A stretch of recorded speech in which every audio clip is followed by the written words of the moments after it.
«27 февраля 2015 года на Большом Москворецком мосту в самом центре Москвы 5 выстрелами в спину был убит лидер российской демократической оппозиции Борис Немцов.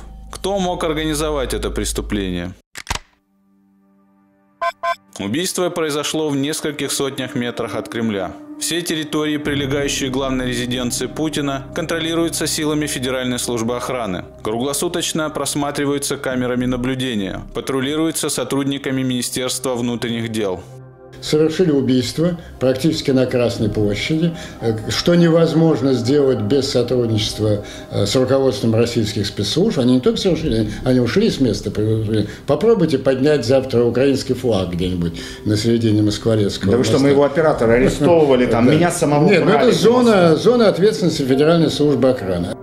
Кремль – самый охраняемый объект в России. При этом в уголовном деле, возбужденном по факту убийства, нет видеозаписей, сделанных многочисленными камерами Федеральной службы охраны. Самая вероятная причина саботажа расследования со стороны ФСО – видео с камер выдает участие в убийстве сотрудников путинских спецслужб.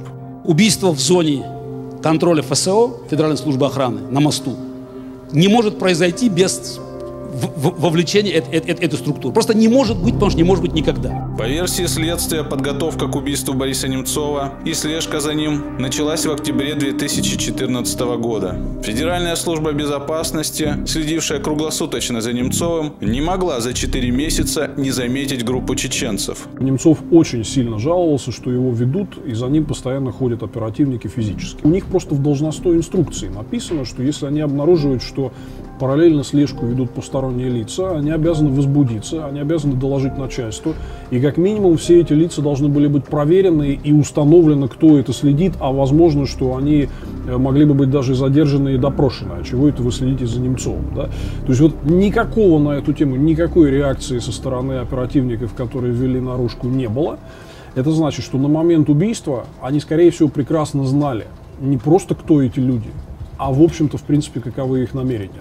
Обвиняемые в убийстве были арестованы через 6 дней после преступления. Никогда в истории современной России исполнителей заказного убийства не ловили так быстро. Это еще одно доказательство того, что руководству ФСБ о киллерах было известно заранее. 4 главных исполнителя убийства – военнослужащие из полка «Север» внутренних войск Министерства внутренних дел. У исполнителей не было собственного мотива преступления. Да и отправить на полгода в Москву военнослужащих могло только руководство. Полк «Север» подчиняется командующему внутренних войск МВД Виктору Золотову и президенту Чечни Рамзану Кадырову. Это и есть пехота Путина. Это очень дисциплинированные люди, получили блестящие характеристики от Кадырова. Помните, он говорил, что это патриоты, отчизны, участвовали неоднократно в боях. Такие люди могли только выполнить приказ Кадырова, а Кадыров, безусловно, взаимодействовал со спецслужбами. Генерал Виктор Золотов является покровителем Рамзана Кадырова и близким другом Путина еще с работы в Петербурге. До осени 2013 года Золотов был заместителем директора ФСО. Став главкомом внутренних войск, он сохранил в ФСО огромное влияние. В той самой ФСО, которая охраняет Кремль и контролирует все подступы к нему.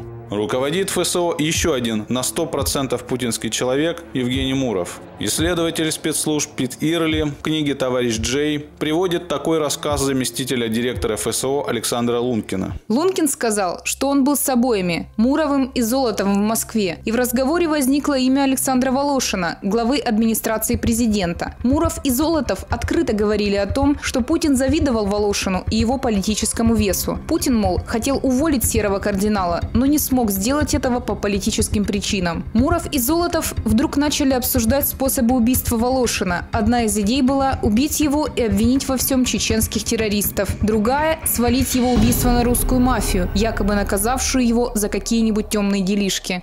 Золотов, Муров и Кадыров – люди Путина и не могли самостоятельно принять решение об убийстве лидера российской оппозиции в центре Москвы. Рамзан Кадыров – это не самостоятельная фигура.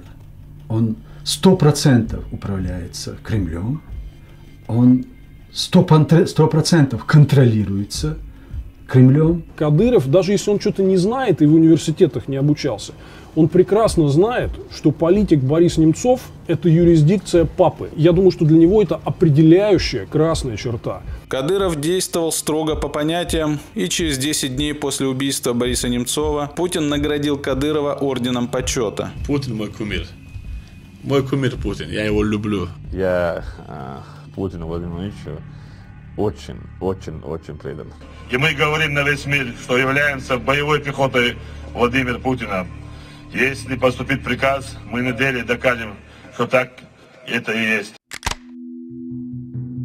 За год, прошедший с момента убийства, не был допрошен ни один организатор преступления. Родственники Немцова потребовали допросить Кадырова и Золотова, но суд и следствие отказались это сделать. Надеялись, что в течение лета все-таки следствие как-то найдет в себе силы найти Еремеева, допросить, может быть, Кадырова и так далее. Все это не произошло. Следователи дважды пытались предъявить заочное обвинение Руслану Еремееву, офицеру МВД, который руководил исполнителями убийства в Москве. Но оба раза постановление не подписал глава Следственного комитета Александр Бастрыкин. В России есть только один человек, который может приказать суду и Следственному комитету не допрашивать очевидных преступников. Сегодня уже ясно, что с Немцовым расправилась власть действующая. И то, что мы сегодня видим, что происходит со следствием, что происходит с неуклюжими их объяснениями, пояснениями, с их неспособностью допросить банально самых важных свидетелей, нежелание это сделать, совершенно очевидно говорит о том, что внутри власти принято политическое решение тормозить и спускать это дело на тормозах. Вероятная последовательность событий такова. Летом 2014 года Путин отдал Виктору Золотову и Евгению Мурову приказ организовать убийство Бориса Немцова. Золотов передал команду Путина Кадырову. Кадыров сформировал банду убийц и служащих МВД по Чечне. Золотов обеспечил прикрытие со стороны внутренних войск МВД, а Муров подключил Федеральную службу охраны. В сентябре бандиты из МВД стали следить за перемещениями Бориса Немцова. ФСБ, следящая за Немцовым, обнаружила наблюдение со стороны кадыровцев, понимала причины этой слежки, но никак не помешала преступлению. Главная задача ФСБ состояла в том, чтобы быстро задержать убийц и попытаться ослабить своего давнего врага Кадырова. Путин, увидев, что внутриклановая война становится угрозой устойчивости режима, отдал приказ Следственному комитету остановить расследование убийства Бориса Немцова на уровне исполнителей. Путин говорил о сакральной жертве, а я к этому отношусь очень серьезно. Значит, если один из чекистов высокопоставленных, а чекистов бывших не бывает, которому подчинены все спецслужбы, говорит о том, что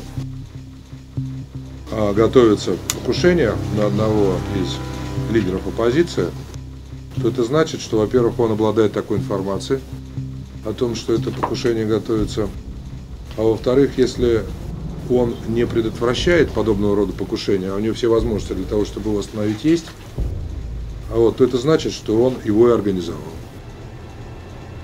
Поэтому, если что-то случится, в том числе и членами оргкомитета, то вы должны знать, кто, собственно, все это и организовал.